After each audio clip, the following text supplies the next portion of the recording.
হলো গত রাতে আমরা এই মোহাম্মদপুর আদাবর হাউজিং এলাকায় চাঞ্চল্যকর আয়েশা গ্রুপ প্রধান সন্ত্রাসী মাদক ব্যবসায়ী চাঁদাবাজ আয়েশা গ্রুপের প্রধান আয়েশা আরশাদ হোসেন ওরফে আয়েশাকে আমরা গ্রেপ্তার করেছি এবং তার সহযোগী ইসুফকে আমরা গ্রেপ্তার করেছি এবং তার সাথে আরো যারা ছিলেন বেলচা মনির ছিলেন, টাকলা শাহিন, রিপন এবং রিপনের তিনজন পালিয়ে যায়। আমরা তাদেরকে ধরতে পারিনি, বাট আপনার তাদেরকে ফলো আপ অভিযান অব্যাহত আছে।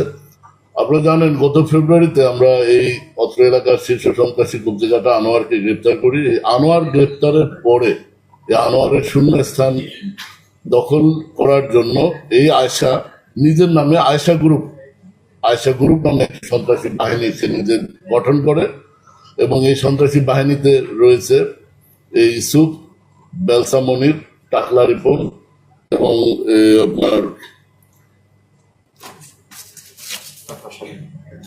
ইসুফ শাহিন। এই পাঁচজনকে নিয়ে সে একটা গ্রুপ গঠন করে এবং এই গ্রুপ এই অত্র আদাবর হাউজিং এলাকায় মাদক ব্যবসা, চাঁদাবাজি, জমি দখল এইসব অপকর্ম করে আসছে। দেখুন, আমরা আইনশৃঙ্খলা বাহিনী আমাদের আইন এবং বিধি অনুযায়ী আমাদের যতটুকু করণীয় আমরা সেই অংশটুকু আমরা দক্ষতার সাথে পালন করি। আমাদের কাজ সমাজের শান্তি শৃঙ্খলা রক্ষা করা, অপরাধী গ্রেপ্তার করা, গ্রেপ্তার করে অপরাধীকে আইন অনুযায়ী বিচারে সোপর্দ করা। আমাদের যাত্রা, আমাদের ক্ষমতা এইটুকু সীমিত।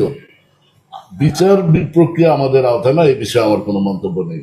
বাট অপরাধী যতবার আমাদের সামনে সমাজে ফিরে আসবে, অপরাধ করবে, আমরা ততবার তাকে ধরবো।